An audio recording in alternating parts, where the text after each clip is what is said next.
Hello technical buddies, welcome to E&I automation my YouTube channel. यहाँ पे मैं आपको मैं जितना भी ऑटोमेशन के लिए जो भी एप्लीकेशन यूज़ कर रहा हूँ उसका आपको कैसे यूज़ करना है पहले उसकी मैनुअल डिस्क्राइब करूँगा, और उसके बाद मैं आपको उसकी वायरिंग कैसे करनी है वो एक्चुअल डिवाइस के साथ उसके अलग से वीडियो बनाऊँगा। ये मैनुअल है, मैनुअल को में क्या होता है, कैसे रीड करना है, उसमें आप ये वीडियो से आप समझ सकते हैं। हाँ, तो ये मेरा 4th वीडियो है, और इससे पहले मैंने सेलेक्ट का XT546 टाइमर डिजिटल टाइमर था, उसका मैंने वीडियो बनाया है। आपको अगर देखना है तो आपके स्क्रीन पे वो पॉपअप होगा, वहाँ पे क्लिक करके आप देख सकते हैं। उसकी अभी ये मैनुअल है जो डेटा शीट बोलते हैं उसको, तो वो मैं डेटा शीट डिस्क्राइब किया हूँ, और कैसे उसको यूज़ करते वो भी मैंने सिखाया है, दिखाना बाकी है। उसका मैं अलग से वीडियो बनाऊँगा, उसका भी बनाऊँगा, और अभी जो ये मैनुअल है उसका भी बनाऊँगा। दोनों वीडियो में आपके सामने कैसे उसकी वायरिंग करते हैं, कैसे उसको यूज़ करते हैं, दोनों का अलग से वीडियो बनाऊँगा और आपके सामने दिखाऊँगा। हाँ, तो ये है आपका एनालॉग टाइमर, जिसका मॉडल नंबर है 800XU।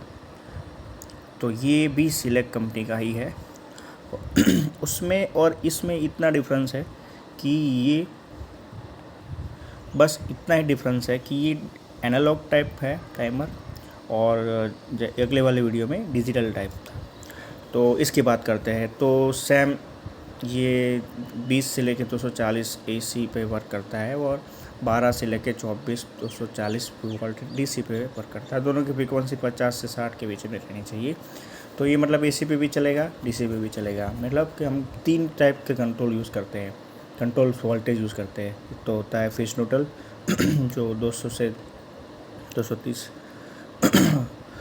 230 और न्यूट्रल, और एक होता है 110 वोल्ट AC, और एक होता है 24 वोल्ट DC, और कभी कभी 12 भी यूज़ करते हैं, मगर वो अभी बहुत कम यूज़ करते हैं।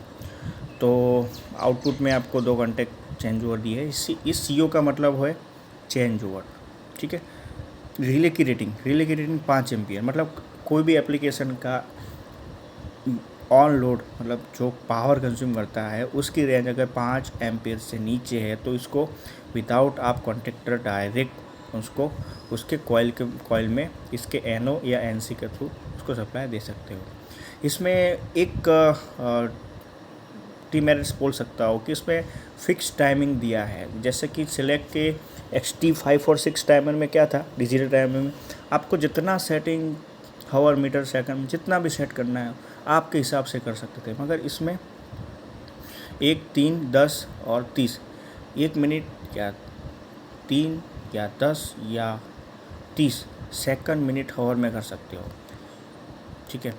इसकी एक्यूरेसी ±5% है। ये सब एक्यूरेसी वर्ड है आता है कैलिब्रेशन में, वो मैं एज अ इंस्ट्रूमेंट में ही अभी इंस्ट्रूमेंटेशन और इलेक्ट्रिकल दोनों में काम कर रहा हूँ।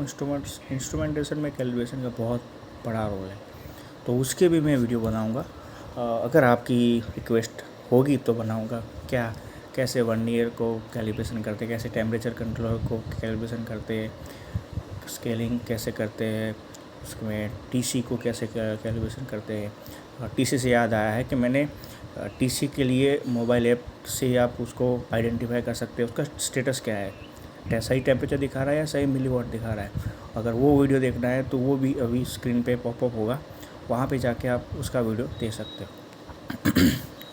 आगे बात करते हैं कि ये आपका माउंटिंग कैसे करना है। ये DI mounting DI rail mounting पे लगेगा। मतलब इसको आपको पैनल के जो आप जनरल भाषा में बोले जिस पे MCB फिट करते हैं उसको DI रेल माउंटिंग पट्टी बोलते हैं या चैनल बोलते हैं, उस पर आपको ये माउंट कर सकते हैं। ये आप डायरेक्ट कोई कंट्रोल बॉक्स के कटआउट करके नहीं लगा सकते, तो ये भी इसका एक डिमेरिट है।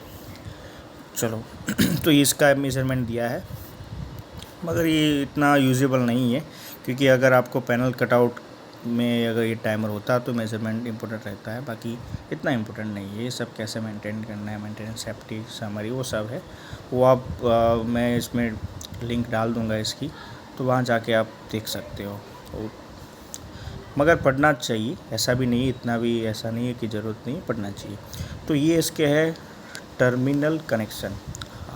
तो ये बहुत मायने रखता है। कोई भी अगर इलेक्ट्रॉनिक्स या ऑटोमेटिक डिवाइस आप यूज़ कर रहे हो तो पहले उसकी मैनुअल पूरी पढ़ लो। ये देखो आपको लगेगा कि ये मैनुअल तो हर जगह रहती है नेट पे, ये क्यों आपको इतना समझा रहे हैं। ठीक है, समझा रहने का पर्पस यही है कि आप कोई भी चीज़ को यूज़ करो तो उसकी पहले उसकी मैनुअल पूरी पढ़ लो, क्या क्या दिया है, क्या क्या।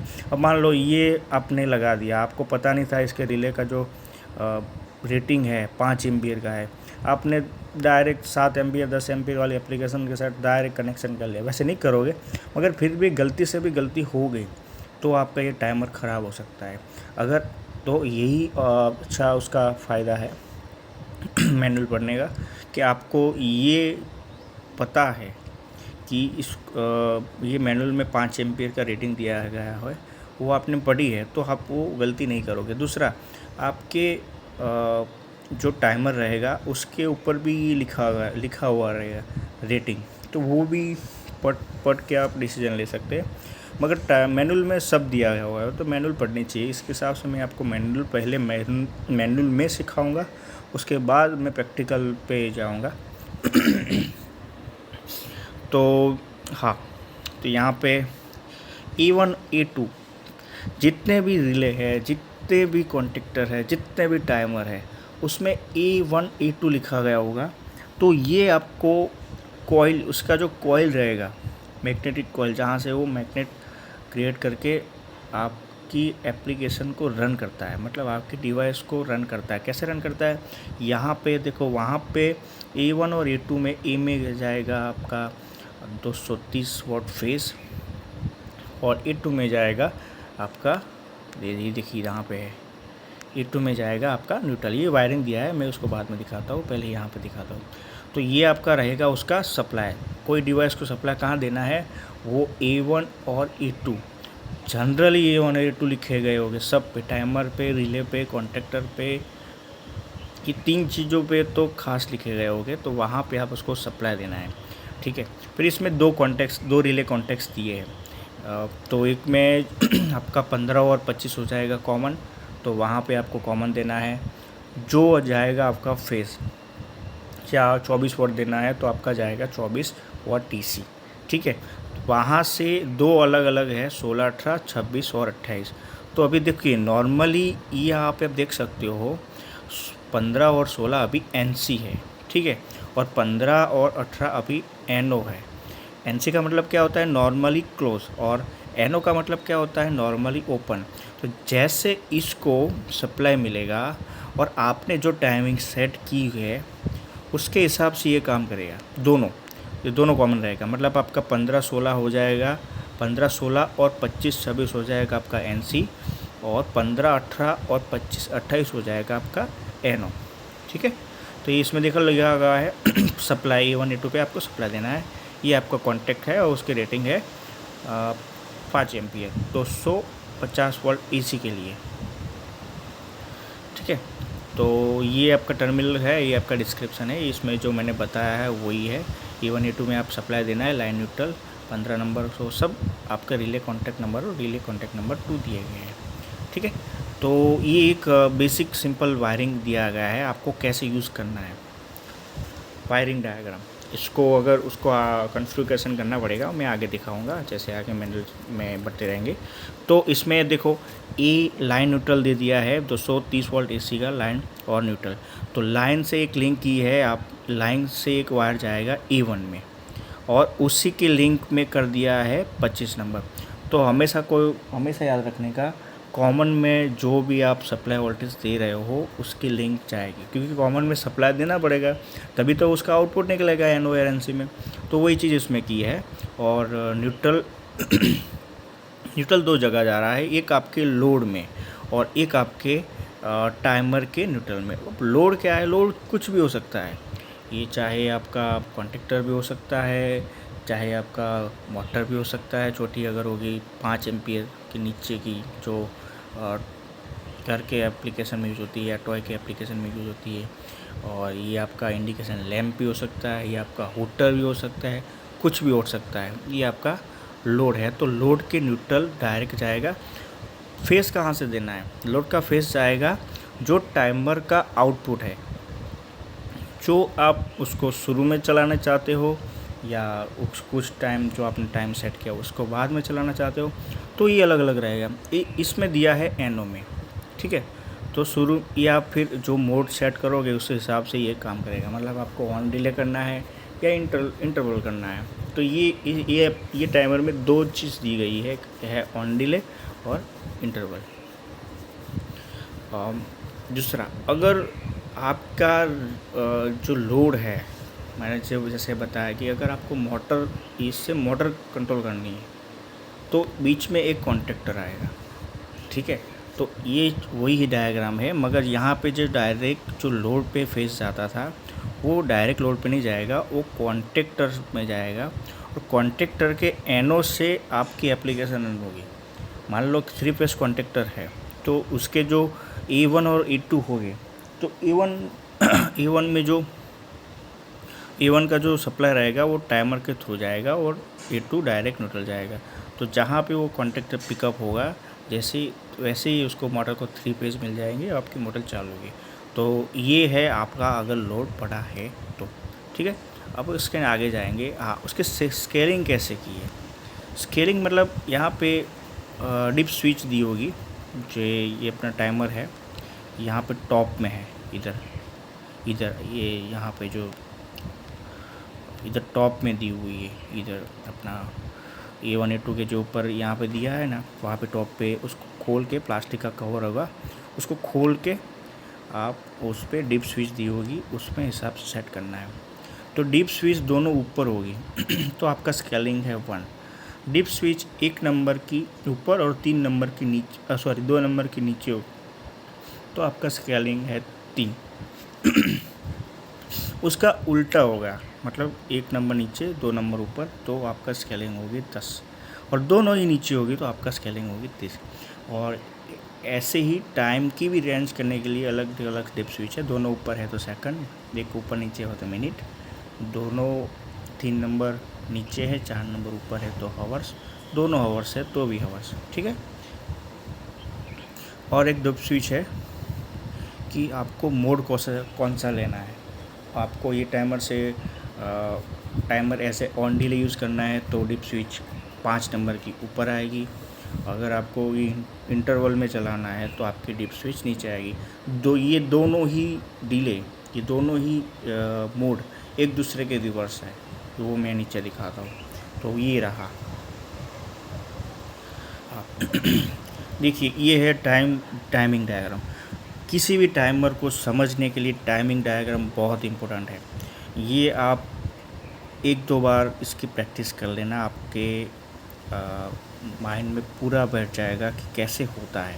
देखिए यहाँ पे सप्लाई वोल्टेज जैसे ही दे दिया, ये आपका जो डार्क है वहाँ वो आपका ऑन सिग्नल दिखा रहा है। ऑन मतलब वहाँ पे सप्लाई, मान लो सप्लाई वोल्टेज के केस में वहाँ पे सप्लाई उसको मिल गया, ऐसे मान लो, ठीक है।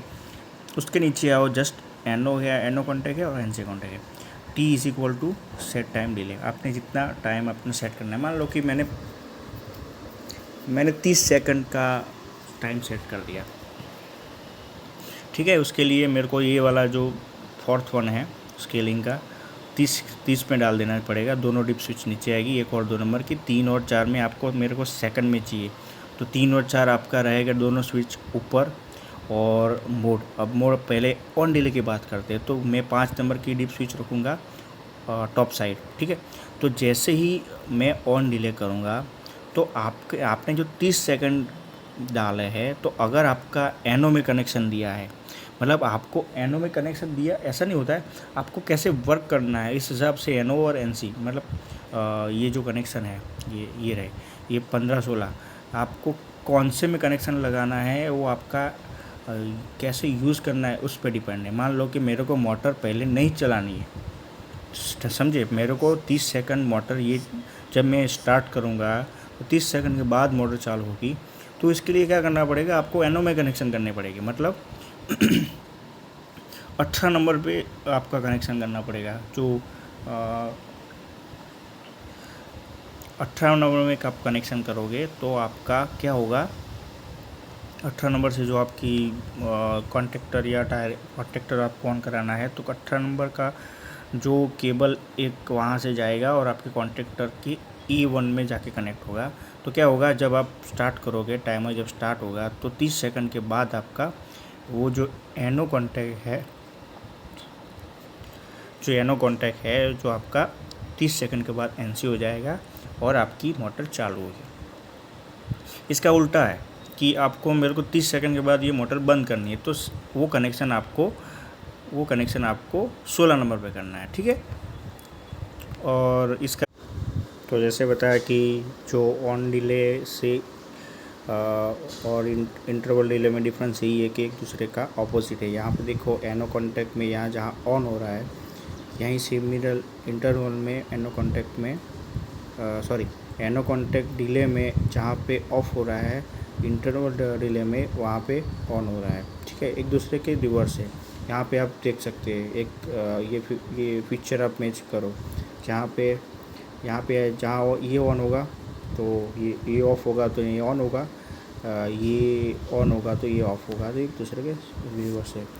तो ये टाइमर इजीली अवेलेबल हो जाता है अमेज़ॉन पे। उसकी लिंक मैं डिस्क्रिप्शन में रख दूँगा, कमेंट पे भी लिख दूँगा। तो दिल से ये रिक्वेस्ट है कि ऐसे ही मैं वीडियो बनाता रहूँगा। थोड़ा मोटिवेशनल चाहिए आपका, व्यू का सबसे पहले व्यू का ही मिल जाए तो बहुत अच्छा है। उसके बाद सब्सक्रिप्शन करो, जितना हो सके इतना अच्छा लगता है हमको भी। एक व्यू है, एक सब्सक्राइबर शेयर करता है। और इसी दोनों वीडियो नंबर 3 का जो टाइमर सिलेक्ट का जो डिजिटल टाइमर है और ये एनालॉग टाइमर है, दोनों का मैं प्रैक्टिकल वीडियो अगले वीडियो में बना के रखूँगा। मगर वो तब पॉसिबल है, उसका मोटिव मेरे को तब मिलेगा जब आपका ऑडियंस का रिस्पॉन्स सही आएगा। ये मेरी एक शुरुआत है चैनल की। ये मैं वो बहुत ही आगे जाके एडवांस वीडियो आएंगे, PLC के, SCADA के, HMI के प्रोग्राम कैसे करते हो, वो सब मैं जाऊँगा वहाँ पे। मगर शुरू से क्या है, मेरा एम यही है कि शुरू से आपको बेसिक चीज़ का पहले एक्सप्लेनेशन रखूँ, फिर मैं एडवांस की ओर जाऊँ। तो ये सब बेसिक चीज़ें हैं जो मैं ऐसे बनाता रहूँगा। और सभी वीडियो में अभी आपके लिए नॉलेज वाले ही है, जैसे मेरा इतना पॉसिबल वे में मैं आपको डिलीवर किया हूँ। अगर मेरी कोई गलती है तो प्लीज़ कमेंट पे आप वो मेंशन कीजिए, तो वो मैं जल्दी से जल्दी उसको सुधार करूँगा। और इतना ही रिक्वेस्ट है कि आप लाइक कीजिए, सब्सक्राइब कीजिए, शेयर कीजिए। अच्छा लगता है, मोटिव मिलता है अगले नेक्स्ट वीडियो बनाने का। तो यही ऐसे ही देखते रहिए, ऐसे ही सीखते रहिए और हमको मोटिवेशनल देते रहिए। Thank you. और लास्ट में यही है, प्लीज़ मोटिव दीजिए, व्यू दीजिए, सब्सक्राइब, लाइक, शेयर कीजिए। बहुत ही अच्छी फीलिंग आ रही है। देखिए मेरे में जितना नॉलेज है मैं ऐसे ही डिलीवर करूँ, आप नॉलेजेबल हो, यही मेरी दिली ख्वाहिश है। तो thank you so much for watching this video. Bye bye.